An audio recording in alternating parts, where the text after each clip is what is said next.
इंद्रजीत ने सर्पमय बाणों से राम लक्ष्मण को नागफांस में बांधकर बाण चलाना बंद कर दिया।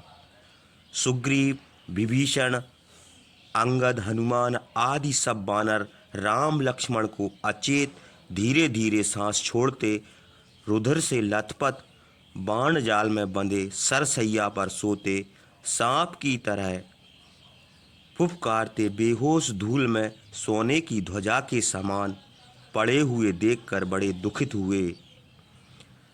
आकाश में इधर उधर देखने लगे, पर मायावी इंद्रजीत कहीं ना देख पड़ा।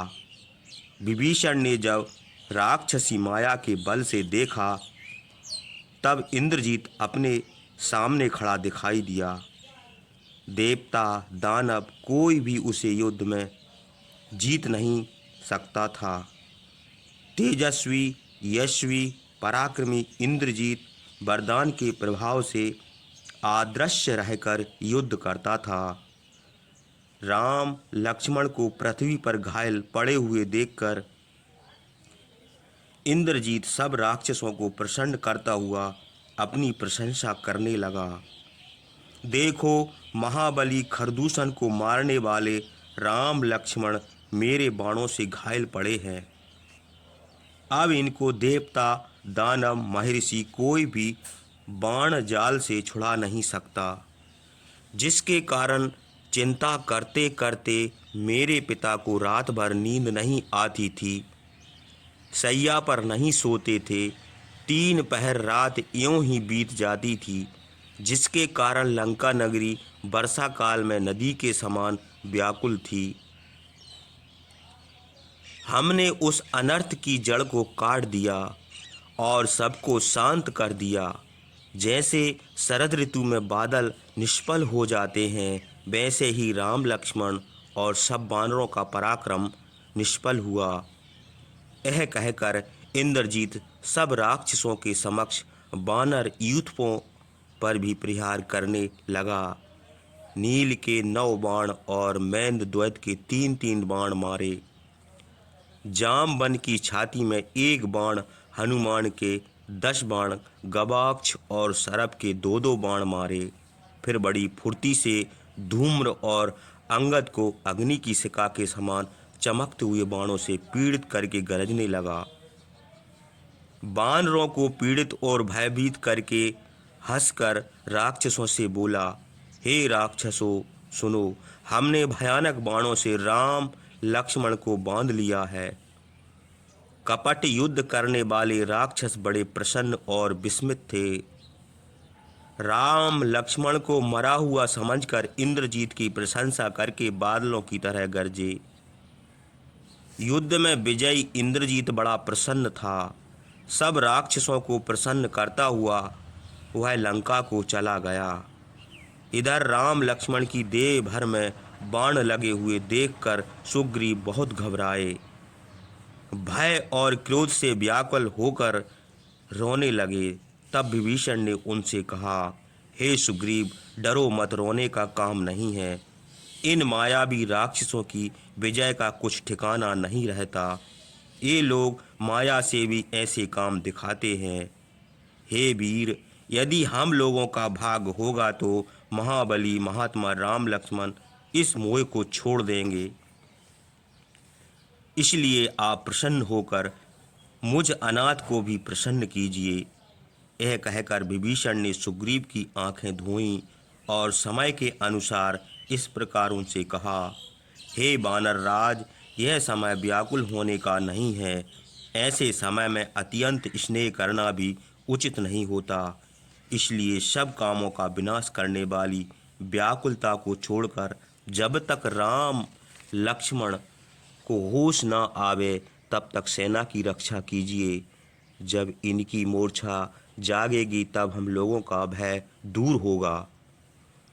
बाण जाल में बंध जाने से रामचंद्र का कुछ नहीं बिगड़ेगा। इनकी मृत्यु नहीं होगी। इनके मुंह पर मृत्यु के लक्षण नहीं दिखते। मुंह की कांति मलिन नहीं हुई है, जैसे कि आयु समाप्त होने पर हो जाती है। इसलिए आप धैर्य रखिए और सेना को भी समझाइए। मैं भी सैनिकों को आश्वासन देता हूँ। डर के मारे बानर आंखें निकाले हुए आपस में कान फूंसी कर रहे हैं। हम लोगों को प्रसन्न देखकर उनका डर जाता रहेगा। राक्षसों में श्रेष्ठ विभीषण ने इस प्रकार सुग्रीव और सब बानरों को समझाया। इधर मायावी इंद्रजीत अपनी सेना लेकर लंका को लौट गया और रावण के पास जाकर हाथ जोड़कर प्रणाम करके प्रिय वचन बोला, पिताजी, मैंने राम लक्ष्मण को मार डाला। राक्षसों की सभा में बैठा हुआ रावण अपने शत्रुओं का वध सुनकर बड़े हर्ष से उठकर इंद्रजीत की हृदय से लगा लिया। फिर उसके सिर सूंघा और बड़े हर्ष से युद्ध का हाल पूछने लगा। इंद्रजीत ने जिस प्रकार राम लक्ष्मण को बाण जाल में बांधकर अचेत कर दिया था, वह सब हाल कहा। रावण बड़ा प्रसन्न हुआ। रामचंद्र के कारण उसे जो विकलता थी वह दूर हो गई। अपने पुत्र की प्रशंसा करने लगा। इंद्रजीत अपनी विजय समझकर लंका को चला गया था और इधर बानर चारों ओर घेर कर रामचंद्र की रक्षा करने लगे। हनुमान, अंगद, नील, सुषेण, कुमिद, नल, गज, गवाच, पनस, सानुप्रस्थ, जामवन, सुंद, रंभ, सतबली और पृथु, ये सब बानर सेना की व्यूह रचना करके वृक्ष लेकर सब ओर देखते हुए राम लक्ष्मण की रक्षा करने लगे। कहीं तिनका भी हिलता था तो राक्षसों के आने का संदेह करते थे। उधर रावण ने बड़े हर्ष से इंद्रजीत को विदा किया और सीता की रक्षा करने वाली राक्षसियों को बुलाया। उसकी आज्ञा से त्रिजटा नाम की राक्षसी के साथ सब राक्षसियां आईं। रावण बड़े हर्ष के साथ उनसे बोला, तुम लोग सीता से बताओ कि इंद्रजीत ने राम लक्ष्मण को मार डाला है और सीता को पुष्पक विमान पर युद्ध भूमि में ले जाकर मरे हुए दोनों भाइयों को दिखा भी। जिन रामचंद्र के बल पर सीता को गर्व था और हमको कुछ नहीं समझती थी, वे रामचंद्र अपने भाई के साथ युद्ध में मारे गए। अब उनके मिलने की आशा त्याग कर हमारे पास आवें। राम लक्ष्मण मार डाले गए हैं, इसलिए और किसी की शरण न देखकर विवश होकर स्वयं हमारे बस में रहेगी। दुरात्मा रावण की आज्ञा से राक्षसियां पुष्पक विमान लेकर अशोक वाटिका में गईं और सीता को विमान पर बैठाकर ले चलीं।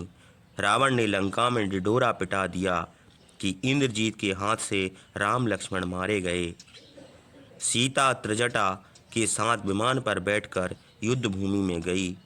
उन्होंने देखा कि बानरों की सेना मरी पड़ी है। राक्षस बड़े प्रसन्न हैं। बानर राम लक्ष्मण के पास बड़े दुखित खड़े हैं। राम लक्ष्मण बाणों से पीड़ित और अचेत होकर सरसैया पर पड़े हैं। उनके कवच टूट गए हैं। धनुष पृथ्वी पर पड़े हैं। बाणों से उनके सब अंग घायल हो गए हैं। उनकी देह में बाण ही बाण देख पड़ते हैं। सीता उनकी यह दशा देखकर बड़ी दीनता से रोने लगी और उनकी मृत्यु के विषय में तर्क वितर्क करती हुई इस प्रकार कहने लगी। देह के लक्षण जानने वाले पंडितों ने मुझे बताया था कि मैं पुत्रवती होंगी और जीवन भर साधवा रहूंगी। जयोतिषियों ने कहा था कि रामचंद्र बहुत से अश्वमेध यज्ञ करेंगे और मैं उनकी पटरानी होंगी। मुझे कल्याणी और पति से सम्मान पाने वाली बताया था।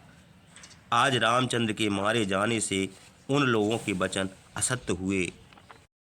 इधर बाण जाल से बंधे हुए सांप की तरह लंबी सांसें छोड़ते हुए रुद्र से भीगे हुए सरसैया पर सोते हुए राम लक्ष्मण के समीप सुग्रीव आदि महाबली बानर शोक से व्याकुल खड़े थे। इतने में महापराक्रमी धैर्यवान रामचंद्र की मूर्छा दूर हुई। वे सोते हुए की तरह जाग पड़े। लक्ष्मण को रुद्र से लथपथ बेहोश देखकर दीन भाव से रोने लगे। जब युद्ध में लक्ष्मण मारे गए तो मैं सीता को लेकर क्या करूँगा? मुझे अपने जीवन से भी प्रयोजन नहीं है। सीता के समान स्त्री चाहे मिल भी जाए, पर लक्ष्मण के समान भाई, मंत्री और योद्धा नहीं मिल सकता। यदि लक्ष्मण मर गए तो मैं भी बानरों के सामने ही अपने प्राण त्याग दूंगा। लक्ष्मण के बिना अयोध्या में जाकर अपनी माता कौशल्या और कैकई से क्या कहूँगा।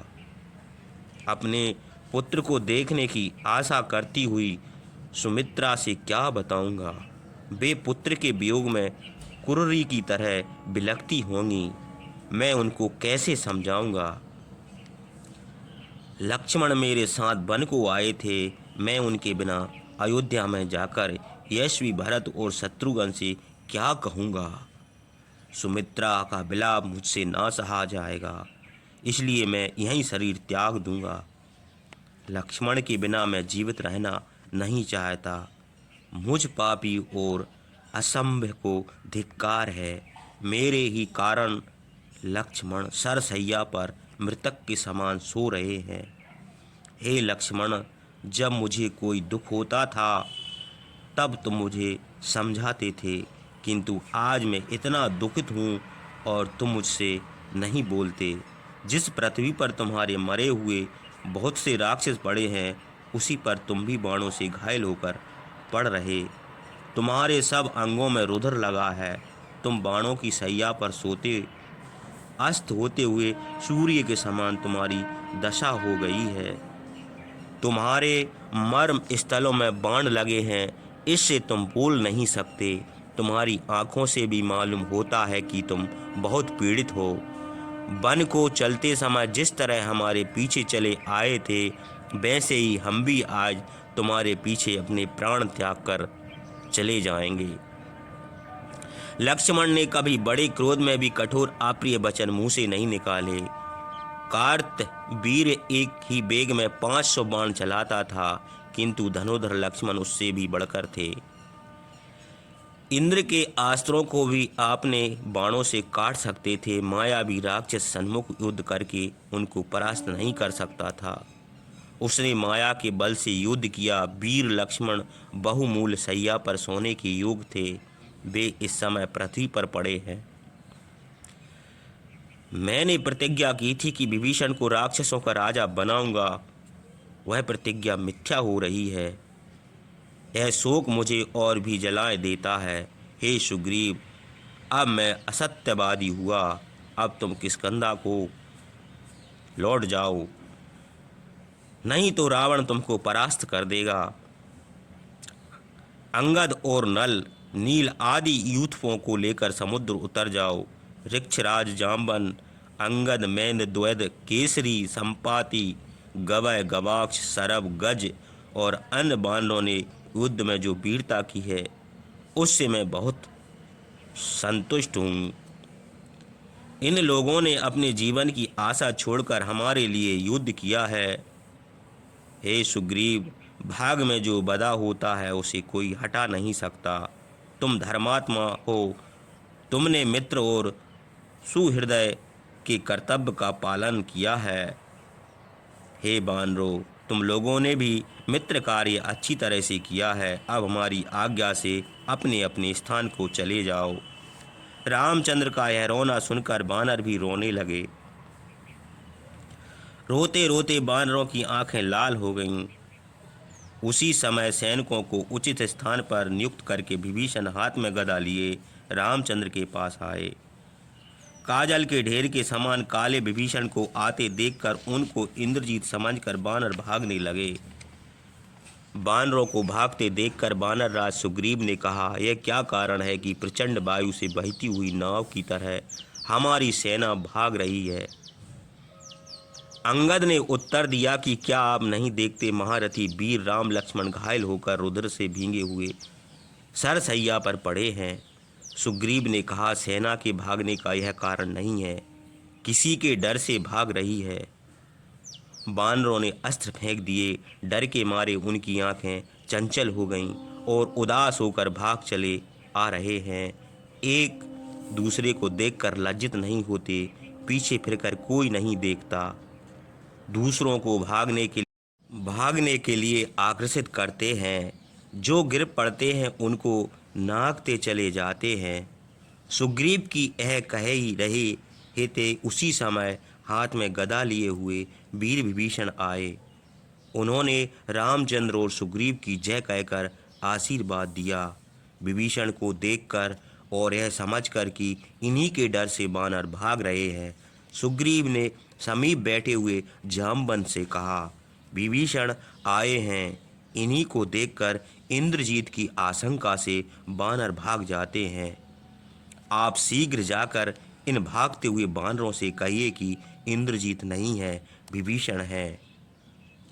सुग्रीव की आज्ञा से जामवन भागते हुए वानरों को समझाकर लौट आया। जामवन के कहने से और विभीषण को देखकर वानर निडर होकर लौट आए। धर्मात्मा विभीषण को राम लक्ष्मण की दशा देखकर बड़ा दुख हुआ। उन्होंने हाथ में पानी लेकर दोनों भाइयों की आंखें धोईं और शोक से पीड़ित होकर विलाप करने लगे। हाय, महापराक्रमी वीर लक्ष्मण को माया से युद्ध करने वाले राक्षस ने इस दशा को पहुंचाया है। ये दोनों भाई सरल पराक्रमी हैं, कपट युद्ध नहीं करते। दुरात्मा इंद्रजीत ने राक्षसी कुटिलता से इनके साथ घात किया है। ये बाणों से घायल होकर पृथ्वी पर सो रहे हैं। देह भर में चुभे हुए बाणों से सहाई के समान देख पड़ते हैं। इनके पराक्रम के बल से मैंने अपनी प्रतिष्ठा चाही थी। वे दोनों पुरुष श्रेष्ठ अपना शरीर त्यागने के लिए पृथ्वी पर सो रहे हैं। आज मेरा जीवन संकटमय हुआ। राज पाने का मनोरथ नष्ट हो गया। अब हमारे शत्रु की प्रतिज्ञा पूरी होगी, उसका मनोरथ सफल होगा। इस तरह विलाप करते हुए विभीषण को महापराक्रमी सुग्रीव ने छाती से लगा लिया और उनसे कहा, हे धर्मज्ञ, रावण अपने पुत्रों के साथ मारा जाएगा। उसके मनोरथ सफल नहीं होंगे और आप लंका का राज्य पावेंगे, इसमें संदेह नहीं है। गरुड़ आकर राम लक्ष्मण को सर्पमय बंधन से छुड़ा देंगे और ये मोह छोड़कर युद्ध में सेना सहित रावण को मारेंगे। इस प्रकार विभीषण को समझाकर सुग्रीव ने समीप बैठे हुए अपने ससुर सुषेण से कहा, राम लक्ष्मण को जब होश आ जाए तब आप वीर बानरों के साथ इन्हें किष्किंधा को ले जाइए। मैं रावण को उसके पुत्रों और बांधवों सहित मारकर सीता को उसी प्रकार ले आऊंगा जैसे नष्ट हुई राजलक्ष्मी को इंद्र ने प्राप्त किया था। सुग्रीव की यह बात सुनकर सुषेण ने कहा, देवासुर संग्राम में जब दानवों ने बाण चलाने में निपुण देवताओं को बाणों से घायल कर दिया था, उनमें बहुत से मूर्छित और बहुत मर भी गए थे। तब बृहस्पति ने मंत्रयुक्त विद्याओं और औषधियों से उनकी चिकित्सा की थी। उन औषधियों को लाने के लिए संपाति और पनस आदि बानर शीघ्र क्षीर समुद्र के निकट जाएं। ये बानर उन दोनों औषधियों को पहचानते हैं। एक का नाम संजीवनी है और दूसरी का विशल्या। जहाँ अमृत मथा गया था वहाँ क्षीर समुद्र के किनारे चंद्र और द्रोण नाम के दो पर्वत हैं। उन्हीं पर्वतों पर ये औषधियाँ हैं। इन पर्वतों को देवताओं ने वहाँ स्थापित किया है, अथवा केवल हनुमान ही ला चले जाएं और उन औषधियों को ले आवें। सुषेण यह कह ही रहे थे, उसी समय बड़े जोर से वायु चलने लगी। घिर आए बिजली चमकने लगी, समुद्र में जोर से लहरें आने लगीं, पर्वत डगमगाने लगे। प्रचंड वायु से समुद्र तट के वृक्ष टूट कर समुद्र में गिर पड़े। समुद्र में रहने वाले सांप डर के मारे जल के भीतर चले गए। थोड़ी देर बाद प्रज्वलित अग्नि के समान तेजस्वी महाबली गरुड़ आते हुए दिखाई दिए।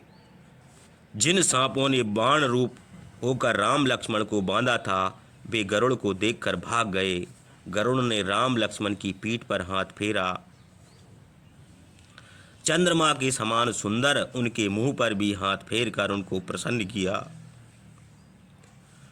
गरुड़ के स्पर्श करते ही राम लक्ष्मण के घाव सब भर गए। दोनों भाइयों के शरीर का रंग पहले का सा सुंदर और स्नग्ध हो गया। तेज, वीर्य, बल, ओज, उत्साह, गुण, सौंदर्य, बुद्धि और स्मरण शक्ति पहले से भी दोगुनी हो गई। इंद्र तुल्य तेजस्वी गरुड़ ने राम लक्ष्मण को उठाकर छाती से लगा लिया।